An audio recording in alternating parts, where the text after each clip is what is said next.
বাবুর বয়স 25 দিন, এই 25 দিনের ভিতরে আজকে আমি প্রথম গোসল করাইলাম বাবুরে, ঠিক আছে।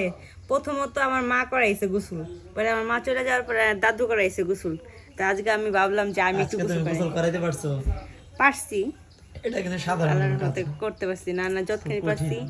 আমি নতুন অবস্থায় অনেক কেমন ভালো লাগছে বাবুরে গোসল করায়? অনেক ভালো লাগছে, মানে করাই আমার ভিতর ভিতর যে কি করতেছে, প্রথম গোসল করাইছি। ছেলেরা গোসল করায় ভালো লাগতেছে না?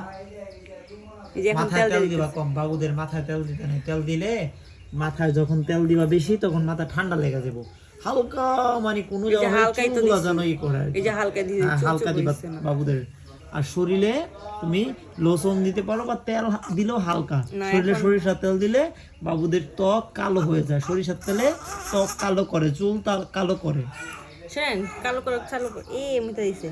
এখন প্রথমত আমার ছেলে আমি সরিষার তেল দিব, যে এটা হলো পিওর খাঁটি সরিষার তেল, ঠিক আছে। এটা 2 নাম্বার কোনো তেল না।